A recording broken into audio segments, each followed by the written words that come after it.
약 870만 년 전에 있었던 일입니다. 갑자기 넓은 초원이 열리기 시작했어요. 화산가스와 화산재 구름이 하늘을 뒤덮었습니다. 용암의 흐름이 언덕을 따라 흘러내려 평야를 가로질렀죠.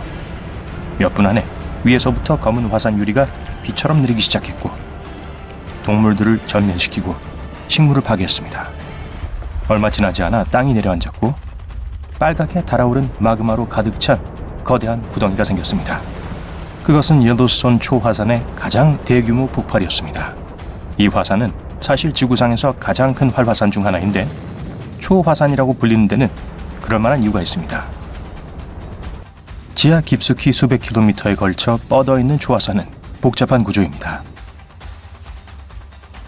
전문가들은 어떤 과정이 이 불을 내뿜는 괴물을 환하게 만들어 초특급 폭발이 일어나게 하는지 확실히 알지 못합니다. 폭발이 발생할 때 1000입방킬로미터 이상의 화산재, 녹은 바위, 그리고 뜨거운 가스가 공중으로 분출됩니다. 4번의 초화산 폭발이면 그랜드 캐년을 가득 채우기에 충분할 거예요. 화산은 산을 만들지만 초화산은 지구 표면에서 산을 사라지게 합니다. 기후와 생태계를 바꾸죠. 다행히도 이런 끔찍한 사건은 기껏해야 매 5만 년에 한 번 정도 발생합니다. 초화산은 거대한 양의 마그마가 깊은 지하에서 탈출하여 지구 표면을 뚫고 폭발하려고 할 때 나타납니다. 보통 마그마는 지구의 지각층을 뚫지 못하고 갇히게 됩니다. 가압된 상태로 끓고 있는 마그마의 큰 웅덩이가 수 킬로미터 지하에 형성됩니다. 점점 더 많은 마그마가 표면에 도달하면서 압력은 계속 증가하죠. 그러다가 쾅! 초대형 폭발이 일어납니다. 수백만 년 전 재난의 첫 징조는 재앙이 일어나기 훨씬 전에 나타났습니다. 수천 년 동안 지구의 내부에는 열기가 축적되고 있었어요. 그것은 지각 아래에 있는 암석을 녹이고 거대한 공간을 만들었습니다. 그 공간은 반고체 암석, 마그마, 수증기, 그리고 이산화탄소를 포함한 다양한 기체의 가압된 혼합물로 채워졌습니다. 시간이 지남에 따라 점점 더 많은 마그마가 유입되면서 불타는 지하 수프가 팽창해 왔습니다. 화산 위의 지면은 천천히 거의 눈에 띄지 않을 정도로 조금씩 위로 솟아오르고 있었어요. 초화산 폭발 1년 전 옐로스톤은 경고 신호를 보냈습니다. 하지만 오래전 일이었고 이런 신호를 해석할 수 있는 사람이 없었죠. 게다가 이러한 놀라운 과정은 대부분 지하에서 진행되고 있었습니다. 예를 들어 감압이 가스 거품을 방출했습니다. 이런 거품이 터지면서 종종 특정한 종류의 폭발에 동력을 공급할 수 있습니다. 폭발 몇 달 전 소규모 지진은 더 빈번해지고 더 강렬해졌습니다. 초화산 주변 많은 지역의 지반이 예전보다 더 뜨거워졌죠. 지표면의 호수와 지하수 또한 따뜻해졌습니다. 만약 사람들이 그 당시 주변에 있었다면 그 지역을 안개로 뒤덮는 특이한 증기를 발견했을 거예요. 폭발이 시작하기 얼마 전에 증가하는 압력은 마그마 챔버 위에 지면을 밀어 올렸습니다. 이로 인해 지면이 돔 모양으로 상승됐어요. 돔의 가장자리를 따라 좁은 균열이 생기기 시작했습니다. 탄산음료병을 흔들고 난 후에 연다고 상상해보세요. 그런 일이 화산 근처에서 일어나고 있었습니다. 표면 아래에서 가스가 폭발하면서 압력은 균열을 통해 방출되었습니다. 재난 직전에 옐로스톤 화산 주변의 지반이 상승했습니다. 지열 웅덩이와 간헐천은 끓는 온도까지 가열되었고 평소보다 더 산성화되었습니다. 마그마가 표면으로 상승하기 시작했어요.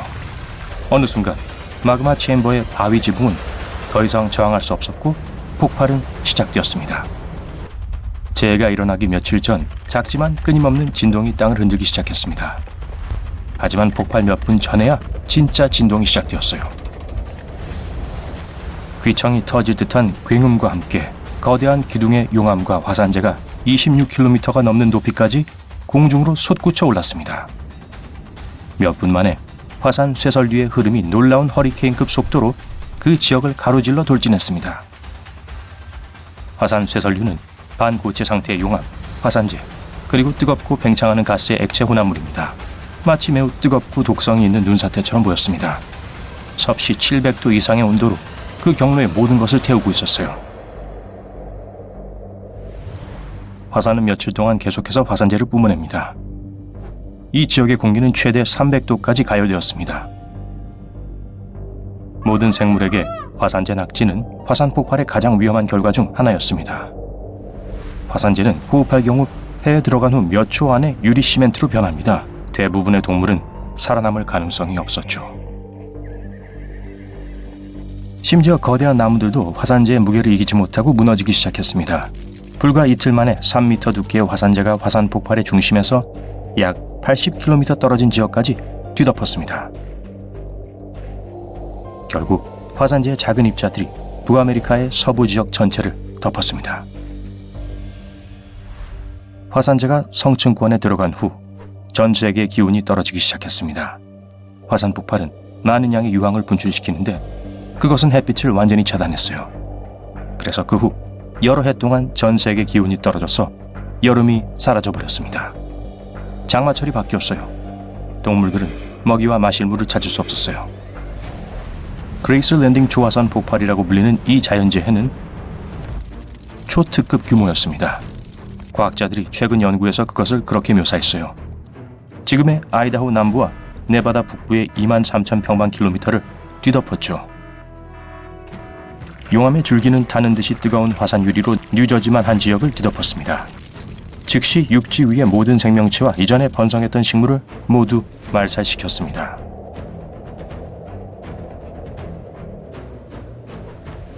옐로스톤 화산 역사상 적어도 3번의 초특급 폭발이 있었습니다. 210만 년 전, 130만 년 전, 64만 년 전에 일어났어요. 그 폭발은 1980년 워싱턴주 세인트 헬렌스의 파괴적인 폭발보다 6,000배, 700배 그리고 2,500배 더 강력했습니다. 가장 최근의 초화산 폭발은 라바 크릭 폭발이라고 불립니다. 그것은 1,200킬로미터의 바위, 먼지, 화산재를 분출한 후 옐로스톤 칼데라를 형성했어요. 어느 날 옐로스톤 국립공원에는 만 개의 머드포트, 온천, 간헐천, 화산가스를 방출하는 분출구가 모여 있습니다. 열을 좋아하는 미생물이 그 안에 살고 있습니다. 미생물은 공원을 화려한 색으로 보이게 만듭니다. 가장 유명한 간헐철은 올드 페이트풀이라고 불립니다. 19세기 말에 이 이름을 얻었는데 분출이 매우 규칙적이기 때문입니다. 이 간헐천은 하루에 약 17번 분출하는데 다른 것들보다 더 활동적입니다. 간헐천 분출은 매번 1분에서 5분 정도 지속됩니다. 김이 모락모락 나는 물줄기가 55m 높이까지 이를 수 있어요. 과학자들은 수년 동안 옐로스톤 공원 아래에 무엇이 숨어 있는지 알아내려고 노력했습니다. 그들은 지표수가 지각으로 몇 킬로미터 아래까지 내려간다는 것을 발견했습니다. 그것은 가열되고 끓으면서 간헐천에 물을 공급합니다. 수면 아래 약 11km 지점에 반쯤 녹은 암석 저장소가 있습니다. 그것은 마그마 체인버이고 너비가 48km 이상입니다. 버섯처럼 생긴 거대한 뜨거운 바위 기둥이 그 안을 채우고 있어요. 644km 깊이에서 솟아올라 있고 지구의 단단하고 두꺼운 바위층인 멘틀의 상층부를 통과합니다. 때때로 이 기둥은 마그마 챔버를 과열시킵니다. 그 위에 위치한 지면은 위로 올라가고 작은 지진은 액체가 표면으로 빠져나가는 것을 도와줍니다. 챔버 내부의 압력이 떨어지면 지면이 다시 내려갑니다. 2004년 이래 옐로스톤의 화산 분화구를 일컫는 칼데라의 일부 지역은 평소보다 훨씬 빠르게 위로 치솟고 있습니다. 이 비율은 거의 매년 8cm입니다. 과학자들이 1970년대에 면밀한 관찰을 시작한 이래로 그렇게 빠른 상승은 없었습니다. 그리고 여전히 전문가들은 요즘 시대에는 전혀 위험이 되지 않는다고 확신하고 있습니다. 폭발이 일어나기 위해서 안에 있는 마그마가 적어도 50% 녹아야 합니다. 옐로스톤의 경우 이 수치는 5에서 15%에 불과합니다. 화산 활동이 있다 하더라도 용암류로 알려진 녹은 바위의 분출일 가능성이 높습니다. 위험하긴 하지만 쉽게 피할 수 있어요. 아니면 열수에 의한 폭발일 수도 있습니다. 그렇다면 표면 아래에 갇힌 대량의 과열된 물은 액체에서 증기로 빠르게 변할 것입니다. 이 증기는 끓는 물, 진흙, 그리고 바위 조각들과 함께 엄청난 힘으로 표면을 뚫고 터져 나올 것입니다. 그러고 나서 그 잔해들은 지름이 몇 킬로미터 되는 지역까지 흩어질 거예요. 2026년 6월 13일 오전 5시가 조금 지난 시각 옐로스톤을 관찰하던 과학자들은 이상한 점을 발견했습니다. 먼저 그들의 기기는 짧고 미세한 집안 흔들림을 감지했습니다. 잠시 후 그들은 인프라사운드, 즉 인간이 들을 수 없지만 공기를 통해 전달되는 아주 낮은 주파수의 소리도 포착했습니다. 그리고 평소에는 막던 파이어홀 강이 갑자기 뿌옇게 변했고 뜨거운 물이 지하에서 강으로 쏟아져 들어왔습니다. 이러한 조합은 단 한 가지를 의미할 수밖에 없었습니다. 무언가가 지하에서 폭발했고 용의자는 단 하나, 그리고 아주 명백했습니다. 약 2년 전 옐로스톤 비스킷 베이슨의 블랙 다이아몬드 풀에서 갑작스러운 분출이 일어났습니다. 끓는 물과 바위가 높이 솟구쳐 관광객들이 큰 화를 입을 뻔했지만 다행히 다친 사람은 없었습니다. 이후 지질학자들은 다시 그런 일이 일어날지 이 온천을 예의주시하고 있습니다. 그래서 새로운 신호를 발견했을 때 블랙 다이아몬드 풀이 가장 유력해 보였습니다. 하지만 이상하게도 데이터는 전혀 딴판이었습니다. 만약 그 온천이 다시 폭발했다면 수위가 즉시 떨어지고 온도도 극적으로 변했을 것입니다.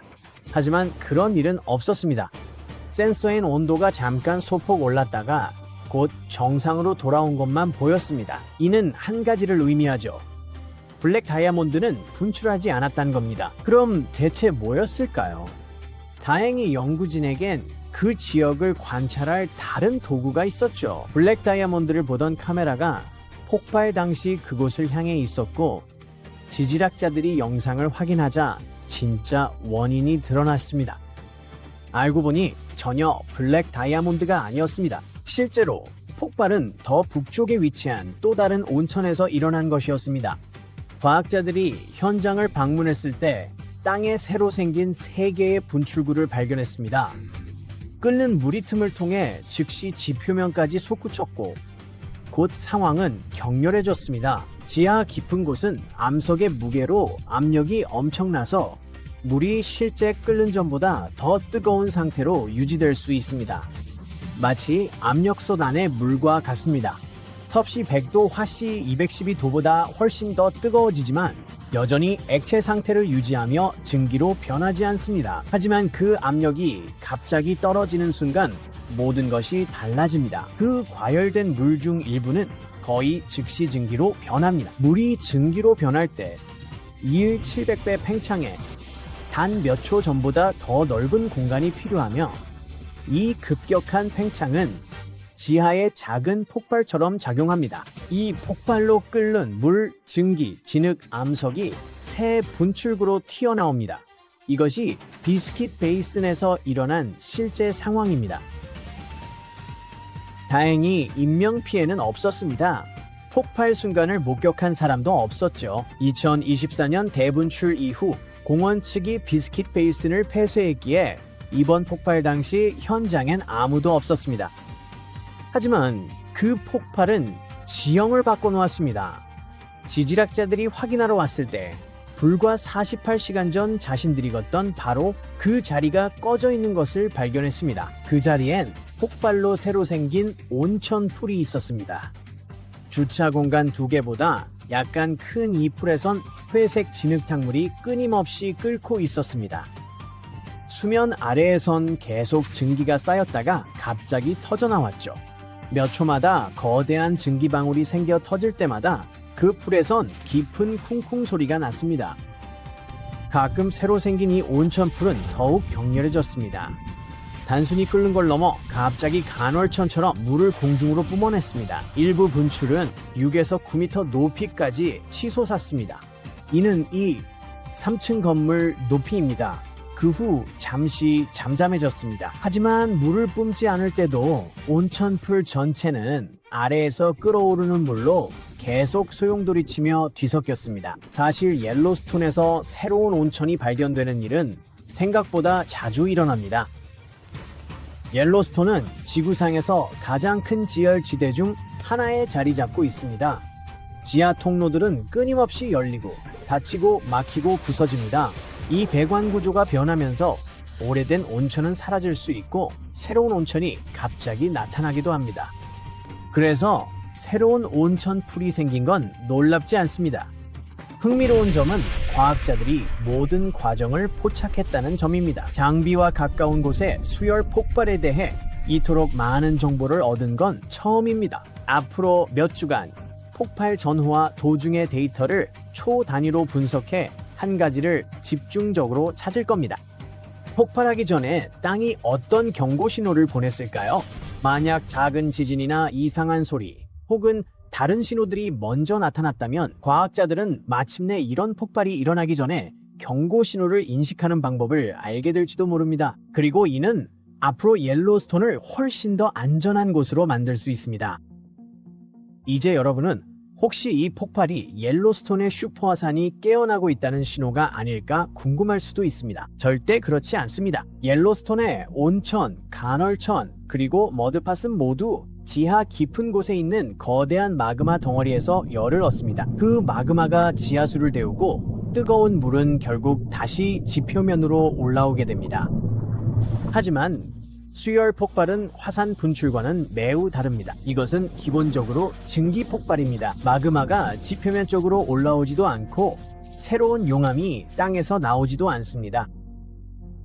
미국 지질조사국에 따르면 강력한 화산 분출이 곧 일어날 것이라는 증거는 없습니다. 화산은 알람 시계처럼 작동하지 않으며 마지막 분출 이후 오랜 시간이 지났다고 해서 반드시 분출이 임박한 것은 아닙니다. 그래서 이번 폭발이 정말 극적이긴 했지만 이것이 옐로스톤의 슈퍼 화산이 곧 분출할 준비를 하고 있다는 의미는 아닙니다. 하지만 인정해야 할 점은 옐로스톤이 지구상에서 가장 무서운 명성을 가진 곳 중 하나라는 사실입니다.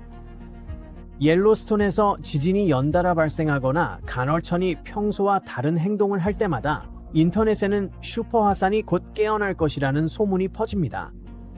하지만 과학자들은 실제로는 그 반대 방향을 가리키는 무언가를 발견했습니다. 지하 깊은 곳에서 그들은 옐로스톤이 분출하는 것을 막아주는 일종의 천연 안전 밸브 역할을 하는 무언가를 발견했습니다.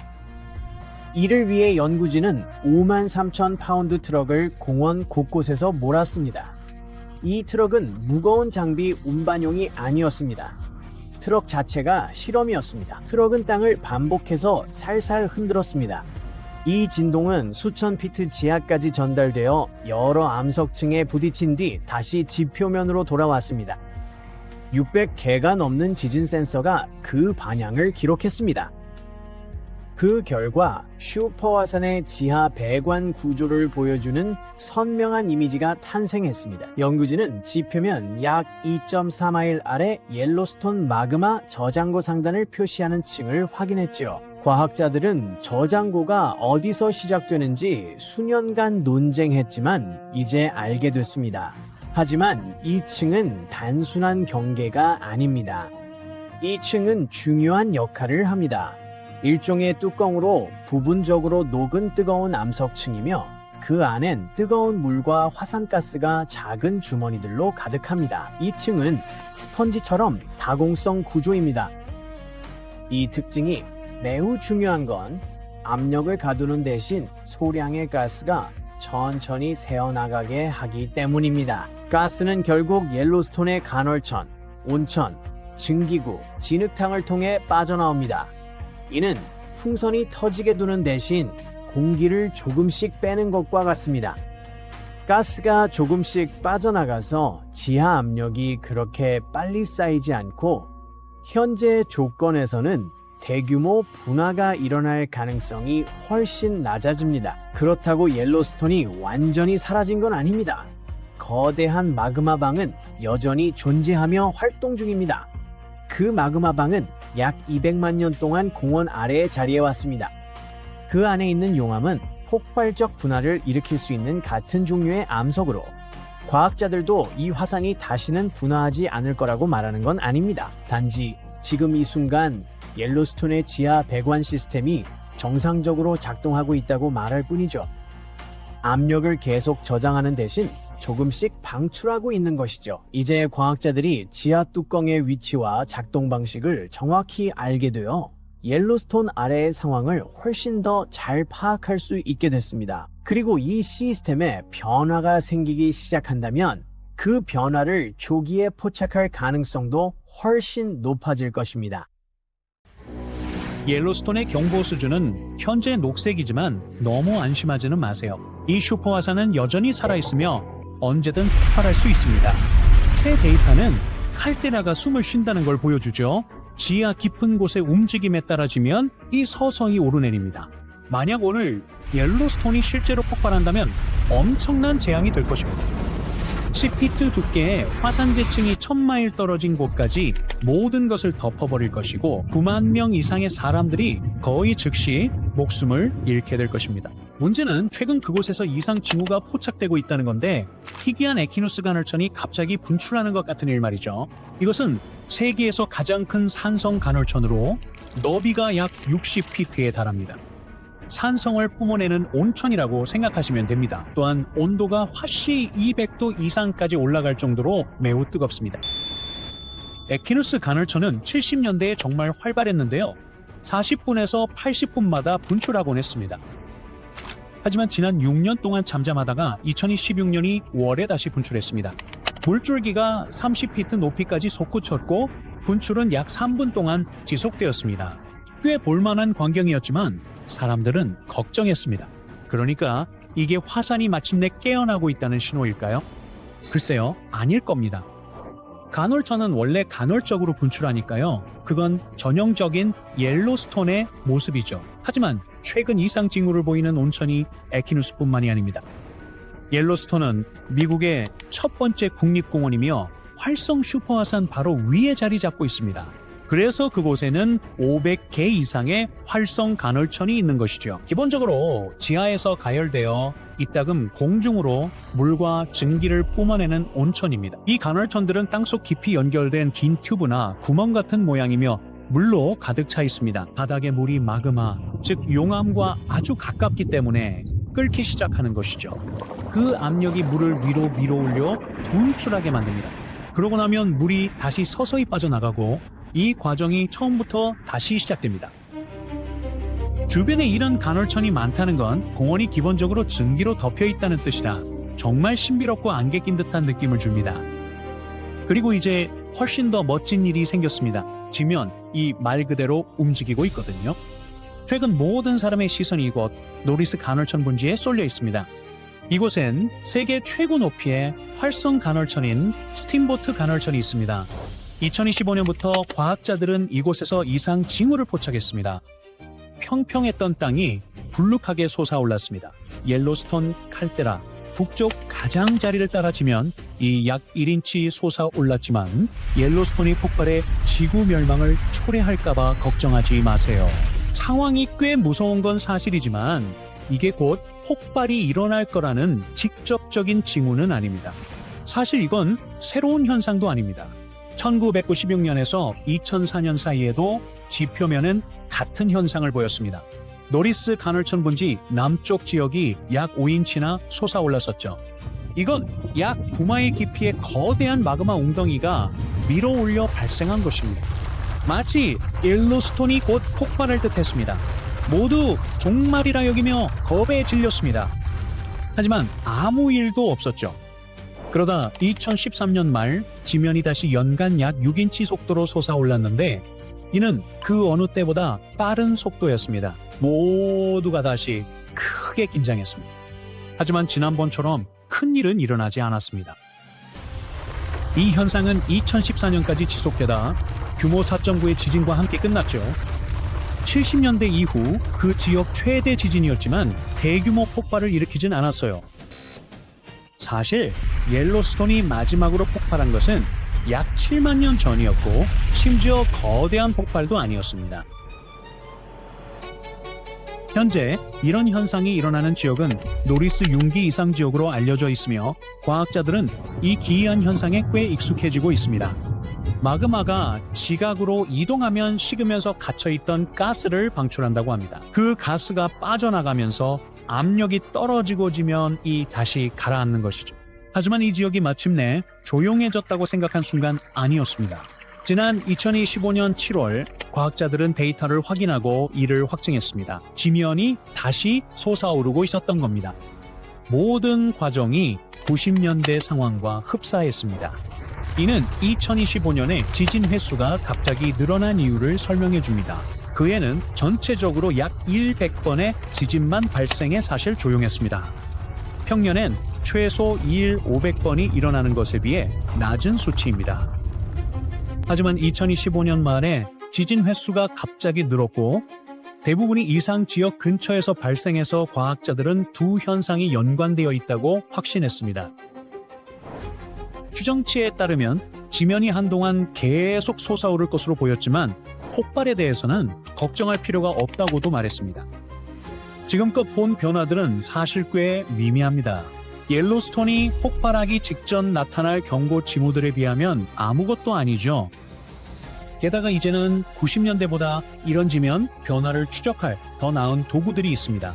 하지만 화산에 대해 우리가 아는 건 예측 불가능하다는 점입니다. 그래서 예상과 달리 방금 이상한 일이 일어났습니다.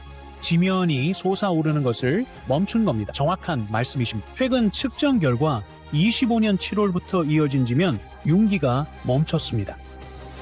그러니까 노리스 간헐천 분지 아래에서 무슨 일이 있었든 적어도 지금은 일단 중단된 셈이죠.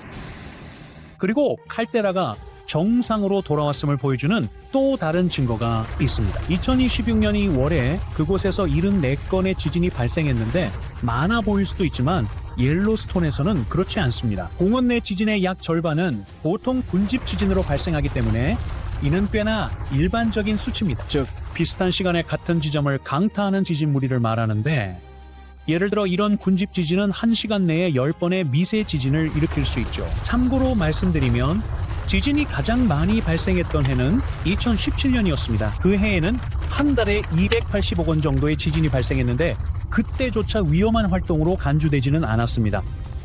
그러니 이 월에 지진이 74건 뿐이었다면 아주 정상적인 상태라고 볼 수 있습니다. 좋아요.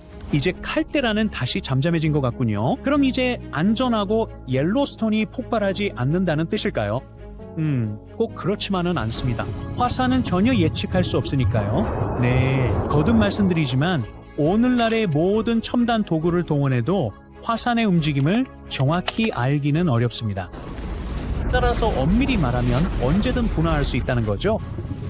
어떤 이들은 옐로스톤의 분화 시기가 지났다고 생각하지만 사실 단순하지 않습니다. 지도를 보면 대규모 분화 간격은 평균 72만 5천 년입니다. 마지막 대폭발 시점을 기준으로 보면 이론적으로는 아직 10만 년 정도가 더 남은 셈이죠.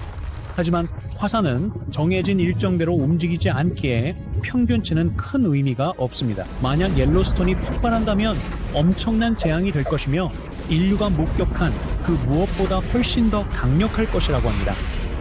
모델링 결과 화산재와 가스가 하늘로 치솟아 호흡이 거의 불가능해집니다.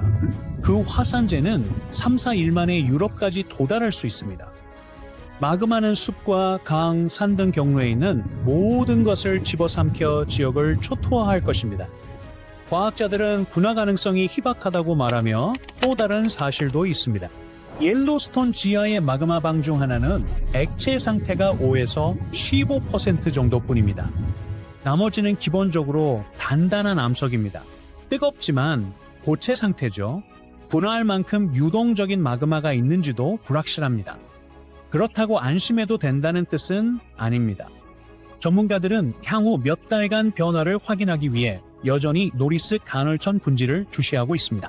사실 화산 전체가 지속적으로 감시되고 있으며 이번 상황은 옐로스톤이 여전히 살아있음을 다시 한번 일깨워주는 계기가 되었습니다. 지질학자들이 올해 처음으로 옐로스톤의 노리스 간헐천 분지로 다시 들어간 때는 2025년 4월이었습니다.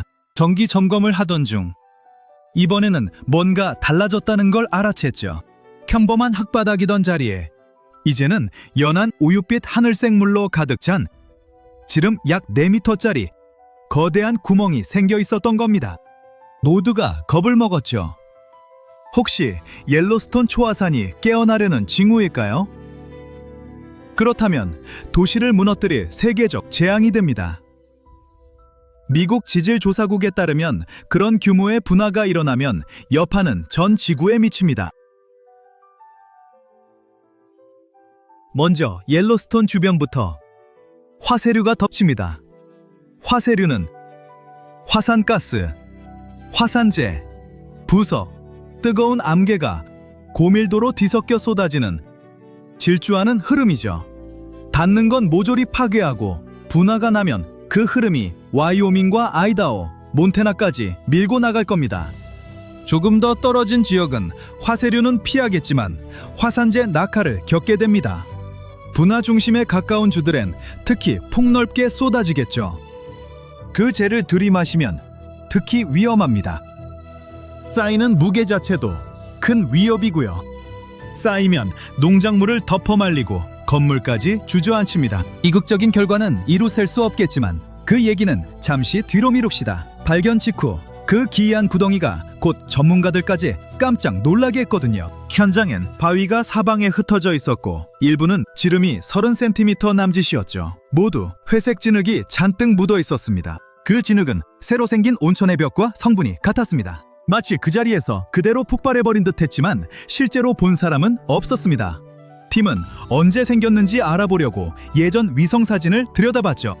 2024년 12월엔 땅이 멀쩡했어요.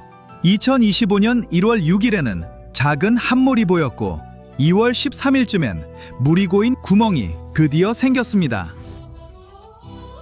그런데 이상한 건 큰 열수 폭발을 보통 감지하는 센서들이 아무것도 잡지 못했다는 겁니다. 큰 폭음도 경고 신호도 없었죠. 나중에 밝혀진 바로는 이 수수께끼 같은 구멍은 한 번의 대폭발로 뚫린 게 아니었습니다. 시간이 지나며 작은 폭발들이 여러 차례 이어지며 생겨난 거였죠. 처음엔 바위를, 그 다음엔 진흙을 내던지더니 결국 구덩이를 만들었고 시간이 흐르면서 규소 성분이 많은 물로 차올랐습니다. 그 소식에 모두 한숨 돌렸습니다. 옐로스톤은 초화산 위에 놓여 있고 대규모 분화는 최악의 시나리오니까요. 다행히 이번 일은 천천히 진행된 소규모 폭발에 불과했습니다. 장면은 극적이었지만 통제 가능한 수준이었죠. 보시다시피 옐로스톤 국립공원은 간헐천과 온천, 각종 지형으로 가득합니다. 하지만 표면 아래는 초화산 때문에 상황이 믿을 수 없을 만큼 격렬하죠. 초화산은 대개 규모가 어마어마합니다. 대부분 뾰족한 화산체가 없는데 거대한 마그마방이 폭발하고 남은 칼데라가 보통의 모습이기 때문이죠. 이들은 보통 지하의 핫스폿 위에 놓여 있습니다. 초화산이 초대규모 분화를 일으킬 수 있는 건 놀랍지 않죠. 그런 일이 벌어지면 재와 녹은 암석, 뜨거운 가스가 1000입방킬로미터가 넘는 분량으로 하늘로 치솟습니다. 쉽게 말해 그런 분화가 4번이면 그랜드 캐니언을 가득 채울 만큼입니다.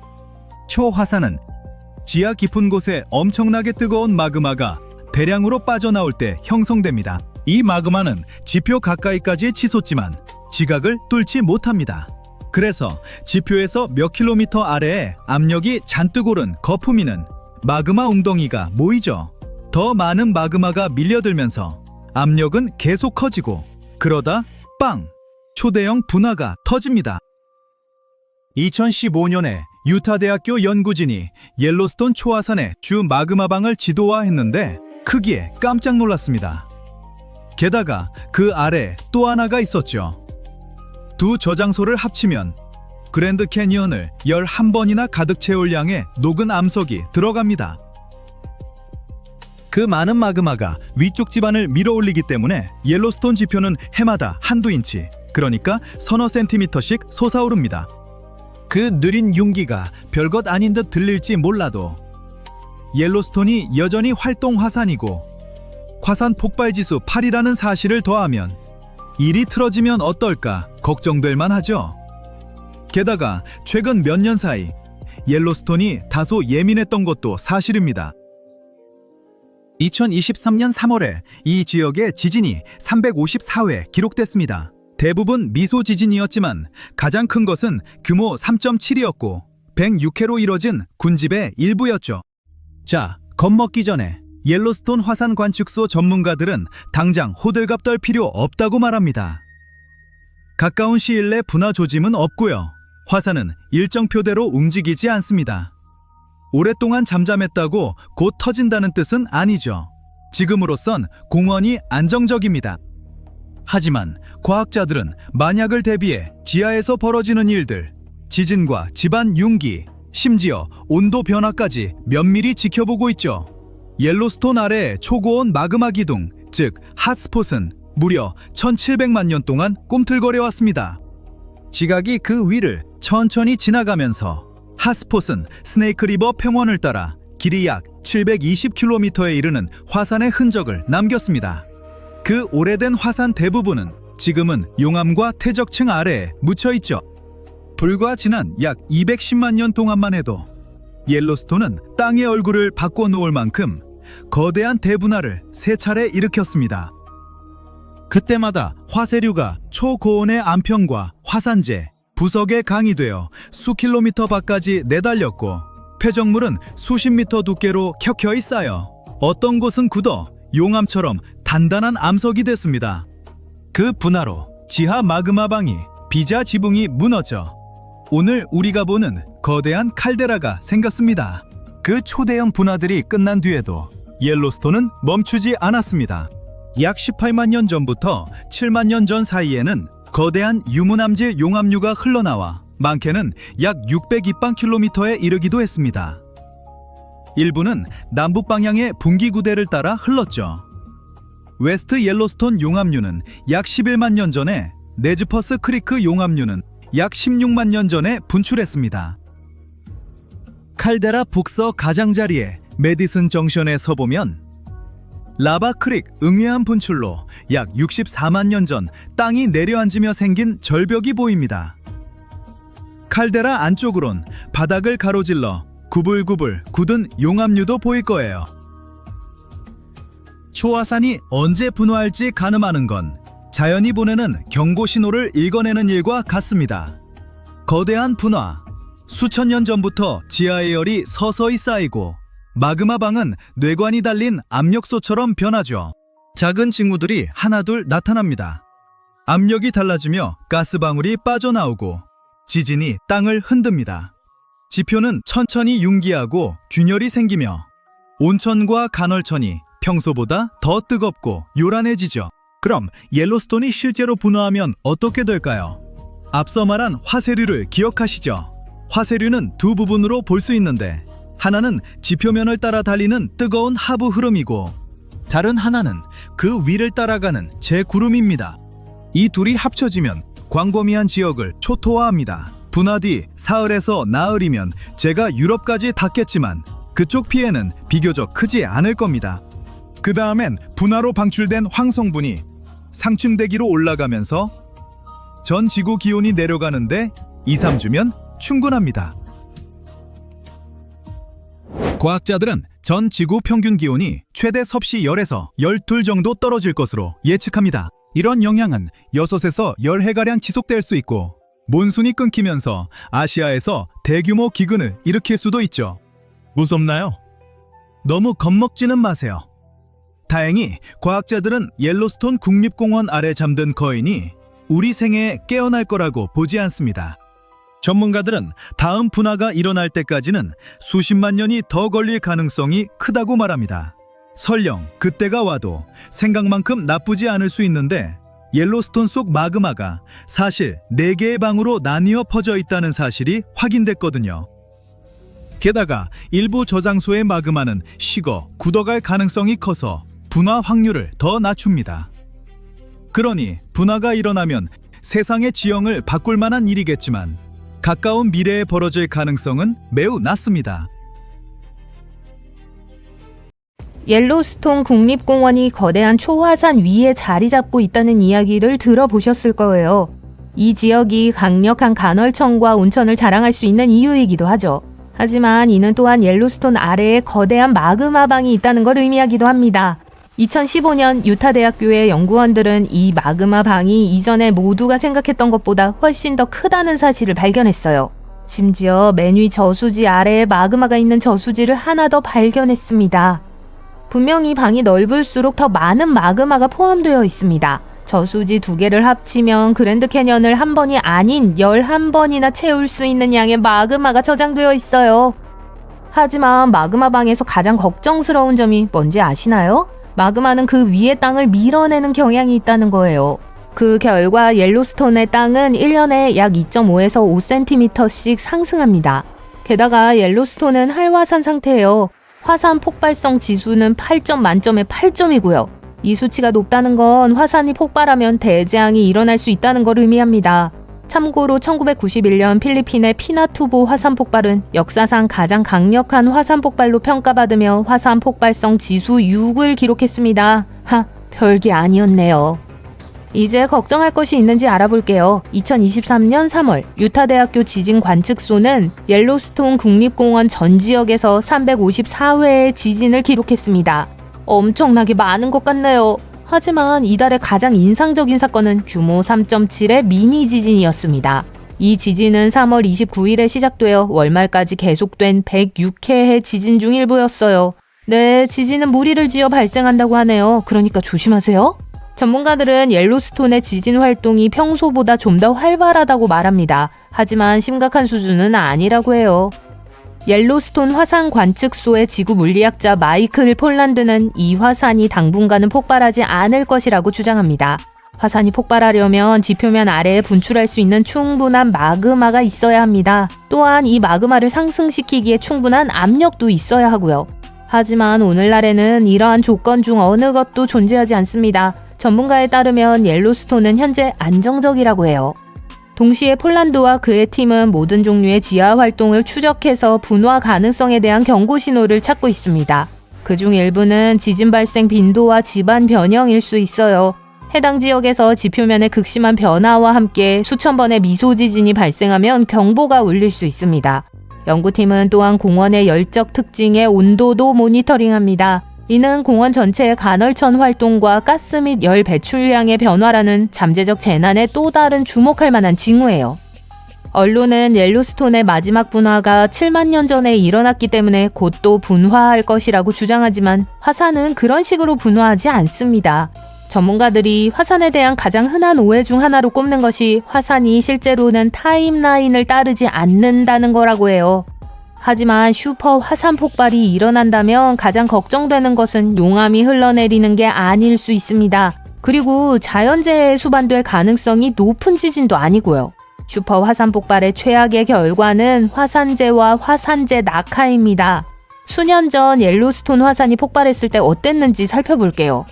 화산 역사상 최소 3번의 슈퍼 분화가 있었습니다. 그중 가장 강력한 분화는 1980년 워싱턴주 세인트 헬렌스 산의 끔찍한 분화보다 2,500배 더 파괴적이었어요. 가장 최근의 슈퍼 분화는 라바 크릭 분화라고 불렸어요. 엄청난 양의 먼지와 화산재, 암석을 공중으로 뿜어내면서 옐로스톤 칼데라를 형성했습니다. 최근 과학자들은 약 900만 년 전과 870만 년 전에 일어난 이전에 알려지지 않은 2개의 다른 슈퍼 분화에 대해서도 알게 됐어요. 이 중 가장 최근에 발생한 분화는 스네이크 리버 옐로스톤 화산 지역 전체에서 기록된 가장 큰 사건으로 여겨지고 있습니다. 어쨌든 100만 년 전에 무슨 일이 있었는지 살펴볼게요. 우리가 그 당시에 살았던 건 아니니까 증거를 바탕으로 추측을 해보는 거예요. 재앙의 첫 징후는 대재앙이 발생하기 훨씬 전에 나타났습니다. 수천 년 동안 지구 내부에서 열이 솟구치고 있었죠. 열은 지각 아래에 암석을 녹여 거대한 방을 만들고 있었습니다. 이 방들은 방 고체 암석, 마그마, 수증기, 이산화탄소를 포함한 다양한 가스의 가압 혼합물로 채워져 있었어요. 이 뜨거운 지하수프는 시간이 지날수록 점점 더 많은 마그마가 유입되면서 팽창하고 있었습니다. 화산계 위의 땅은 거의 눈에 띄지 않게 위로 올라가고 있었어요. 대분화가 일어나기 1년 전 옐로스톤은 경고음을 냈습니다. 하지만 오래전에는 이 신호를 해석할 수 있는 사람이 아무도 없었어요. 게다가 그 놀라운 과정은 대부분 지하에서 진행되고 있었어요. 예를 들어 감압은 가스 거품을 방출합니다. 이러한 기포는 터지면서 특정 종류의 분출을 일으킬 수 있어요. 화산이 폭발하기 몇 달 전부터 소규모 지진이 더 자주 발생하고 강도가 더 강해졌습니다. 초화산 곳곳의 땅이 예전보다 더 뜨거워졌어요. 지표면 호수와 지하수도 더 따뜻해졌습니다. 당시 사람들이 그 주변에 있었다면 그 지역에서 특이한 증기안개를 발견했을 거예요. 분화가 시작되기 얼마 전 증가하는 압력으로 인해 마그마 방 위의 땅이 위로 밀려 올랐습니다. 이로 인해 돔 모양의 융기가 생겼어요. 이 돔의 가장자리를 따라 좁은 균열이 생기기 시작했습니다. 탄산음료 병을 흔든 후 따는 것을 상상해보세요. 화산 근처에서 그런 일이 일어나고 있었어요. 멘토스와 다이어트 콜라를 떠올려보세요. 표면 아래에서 가스가 터져 나오면서 균열을 통해 압력이 방출된 거예요. 재난 직전에 옐로스톤 화산 주변의 지반이 들떴습니다. 지열 웅덩이와 간헐천이 끓는 온도까지 가열되어 평소보다 더 산성화됐어요. 마그마가 지표면으로 올라오기 시작했습니다. 어느 순간 마그마방의 암석 지붕이 더 이상 견디지 못하고 폭발이 시작됐어요. 대재앙이 일어나기 며칠 전부터 작지만 지속적인 흔들림이 땅을 움직이기 시작했어요. 하지만 진짜 흔들림은 화산이 폭발하기 몇 분 전에야 시작됐어요. 귀를 의심케 하는 굉음과 함께 거대한 용암과 화산재 기둥이 공중으로 솟구쳤습니다. 몇 분 만에 화쇄류가 허리케인급 속도로 이 지역을 가로질러 돌진했어요. 이러한 흐름은 방 고체 용암 조각, 화산재, 뜨거운 팽창가스가 섞인 액체 혼합물입니다. 마치 매우 뜨겁고 유독한 눈사태처럼 보였어요. 약 700도씨의 온도로 경로에 있는 모든 것을 불태우고 있었죠. 화산은 며칠 동안 계속 화산재를 뿜어냈습니다. 모든 생명체에게 화산재 낙지는 화산 폭발의 가장 위험한 결과 중 하나였어요. 화산재는 흡입 후 몇 초 만에 유리질 시멘트로 변해요. 대부분의 동물은 살아남을 기회가 없었죠. 두꺼운 나무도 이 고밀도 물질의 무게로 인해 쓰러지기 시작했습니다. 두꺼운 화산재 층이 거대한 영토를 덮일 때까진 단 며칠밖에 걸리지 않았습니다. 화산재가 성층권에 도달한 후 전 세계의 기온이 떨어지기 시작했어요. 화산 분출물에는 효과적인 자외선 차단제인 유황이 풍부했습니다. 그래서 곧 날씨가 너무 추워져서 이후로 몇 년 동안 전 세계에 여름이 없었어요. 동물들은 먹이와 깨끗한 물을 찾지 못했습니다. 그레이스 랜딩 슈퍼 분화라고 불리는 이 자연재해는 엄청난 규모였습니다. 연구원들은 최근 연구에서 그렇게 설명했어요. 거대한 영토에 영향을 미쳤죠. 용암의 흐름은 뉴저지만큼 넓은 지역을 뜨거운 화산 유리로 덮었습니다. 용암은 순식간에 지표면을 살균해서 이전에 번성하던 모든 식물을 멸종시켰습니다. 오늘날 화산 폭발이 일어난다면 콜로라도, 유타, 와이오밍주를 거의 91cm 높이의 유독성 화산재로 덮을 거예요. 많은 지역이 암흑 속으로 빠져들 겁니다. 대부분의 미국인이 살고 있는 해안가에서도 화산재 구름의 확산으로 인해 문제가 발생할 거예요. 화산재는 농작물을 파괴하고 목초지를 오염시키며 송전선과 변압기를 망가뜨릴 수 있습니다. 여러분도 동의하실 텐데요. 그런 재앙이 조만간 일어나지 않을 것으로 예상되니까 정말 다행이죠. 자, 우리에겐 다른 일들도 충분히 많아요. 우주 임무에 막대한 비용이 든다는 건 누구나 알고 있는 사실입니다. 우주 비행사의 우주 티켓은 약 2천만 달러에서 시작해서 최대 5천만 달러까지 치솟을 수 있습니다. 나사는 막대한 예산이 투입되는 조직이지만 항상 비용을 절감하고 가능한 한 수백만 달러를 절약하기 위해 노력하고 있어요. 나사는 또한 토성의 달에 가서 생명체가 있는지 연구할 필요가 없다는 사실을 오래전부터 깨달았는데요. 와이오밍의 외계 생명체에 적합한 모든 조건이 갖춰져 있기 때문이에요. 이 말에 공감이 되신다면 나사가 옐로스톤에 관심을 갖는 이유를 이미 이해하셨을 겁니다. 지구 밖의 생명체를 탐사하려면 외계 환경을 모방한 환경을 연구해야 해요. 그래서 온천이 중요한 역할을 합니다. 이제 나사의 관심을 끄는 것은 공원 전체가 아니에요.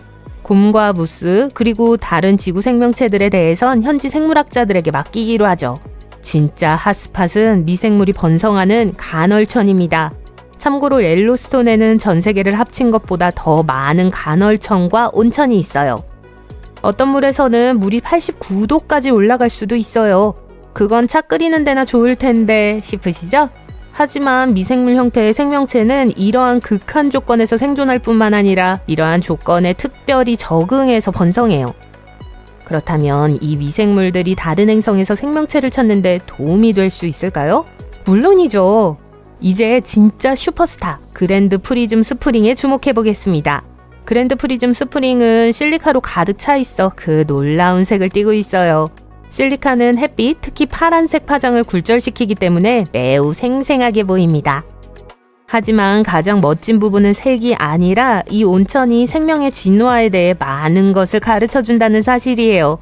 약 45억 년 전 생명체는 아직 햇빛으로부터 에너지를 얻는 방법을 몰랐기 때문에 지금 그랜드 프리즘 스프링에서처럼 화학적 과정을 사용했어요. 그런데 왜 다른 행성에 대해 이야기하는 걸까요?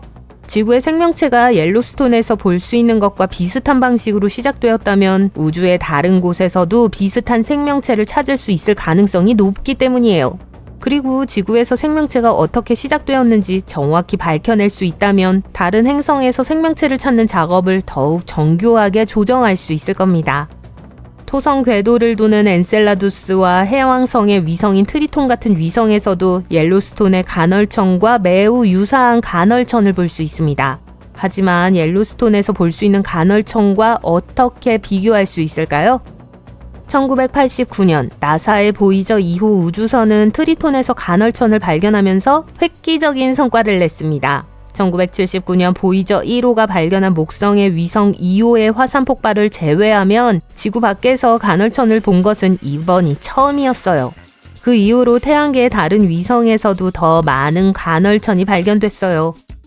옐로스톤의 간헐천은 지구 내부 깊은 곳에서 나오는 뜨거운 물로 가열돼요. 하지만 일부 외행성의 간헐천은 궤도를 도는 큰 행성의 중력에 의한 조석의 힘으로 열을 얻습니다. 지구의 조수가 달과 태양의 영향을 받는다는 거 알고 계시나요? 이 위성도 비슷한 현상을 경험하지만 훨씬 더 큰 규모예요. 달의 얼음 표면 아래에는 따뜻하고 짠 바다가 있는데 위에 두꺼운 얼음이 보온을 해주기 때문에 액체 상태로 유지돼요. 달이 모행성에서 점점 더 가까워지고 멀어짐에 따라 지속적인 잡아당김으로 인해 열이 발생해서 얼음에 균열이 생길 때마다 아래의 따뜻한 물이 우주로 뿜어져 나오게 됩니다. 이 얼음 지각과 그 밑에 따뜻한 물은 지구에 얼어붙은 연못과 비슷해요. 하지만 연못의 얼음 밑에서 번성하는 생물처럼 이 숨은 바다에도 생명체가 헤엄쳐 다닐 수 있을까요? 과학자들은 이를 알아보고 싶어 해요. 나사는 첨단 우주선을 보내 이 먼 위성을 탐사하고 생명체의 흔적을 찾기를 희망하고 있습니다. 하지만 따뜻한 바다는 얼어붙은 표면의 수 킬로미터 아래에 묻혀 있습니다. 그렇다면 어떻게 그곳에 도달할 수 있을까요? 해답은 간헐천에 있을 수 있습니다. 2019년 2월 한 그룹의 행성 과학자들이 지구의 간헐천과 우주 간헐천의 유사점을 연구하기 위해 겨울에 옐로스톤을 방문하기로 결정했습니다. 이들은 옐로스톤의 간헐천에 고온이나 산성수 같은 극한 조건에서 잘 자라는 극한성 미생물이 서식하고 있다는 사실을 알고 있었어요. 연구원들은 이 미생물과 이들이 서식하는 환경에 대해 최대한 많은 것을 알고 싶었습니다. 그들은 물속의 온도, pH 수준, 산소 등을 측정하기 위해 여러 가지 과학 도구를 가져왔습니다. 또한 특수 장비를 사용해서 얼음과 암석의 화학물질을 분석하고 공기 중에 가스가 있는지 냄새를 맡았어요. 그리고 간헐천에서 암석, 얼음, 물 샘플을 채취하고 간헐천 스프레이로 코팅된 호일 위에 작은 물방울을 포착했어요. 이들의 주요 목표는 하루에 2-3번씩 장관을 연출하는 옐로스톤의 미드웨이 간헐천 분지에 있는 그레이트 파운틴 간헐천이었습니다. 하지만 겨울에 방문하는 데는 몇 가지 어려움이 있었어요. 일부 과학자들은 눈이 내리는 날씨로 인해 공원 입장이 예정 시간보다 늦은 밤에 도착했습니다. 그러다 SUV가 눈더미에 갇혀 재설차에 도움을 받아야 했죠. 다음날 스노우 코치를 타고 간헐천에 도착하기 위해 깊은 눈을 헤치며 엘크, 들소, 곰까지 조심하며 거의 1.6km를 걸어야 했어요.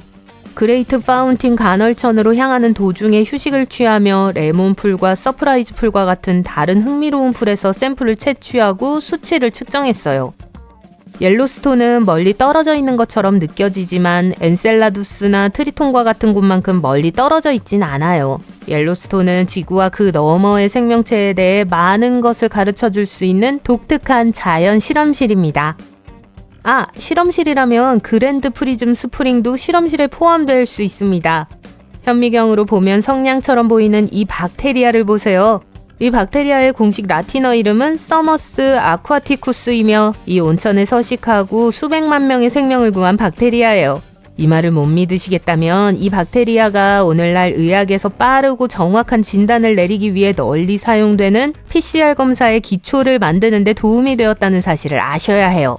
60년대에 토마스 브록이라는 미생물학자가 공원에 과열된 온천을 탐험하던 중 놀라운 사실을 발견했습니다. 브록은 극한 환경에서도 번성할 수 있는 박테리아에 관심이 많았습니다. 10년간 간헐천과 온천을 연구하던 중 그는 버서풀이라는 온천에서 거의 끓는 물에서도 생존할 수 있는 미생물을 발견했습니다. 이 작은 녀석 서머스 아쿠아티쿠스는 과학계의 판도를 바꾼 것으로 밝혀졌습니다. 왜 그럴까요?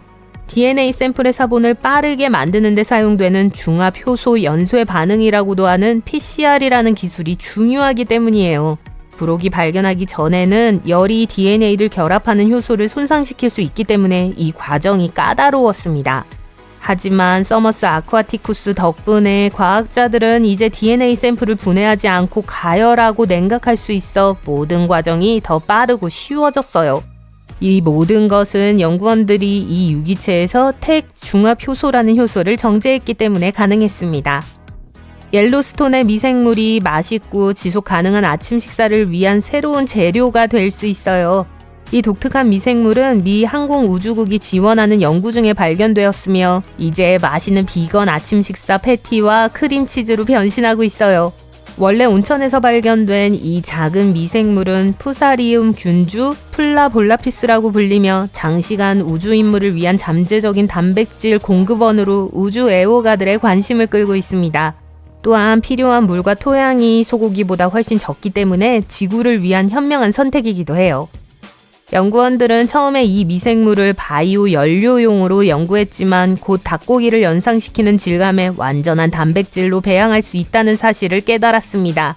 파이라는 이름으로 판매되는 이 미생물은 오염물질이 없는 발효 과정을 거쳐 다양한 식품으로 만들어질 수 있어요. 잊을 뻔한 사실, 나사는 우주에서 파이를 재배하기 위한 생물 반응기까지 연구하고 있습니다. 계속 지켜봐 주세요.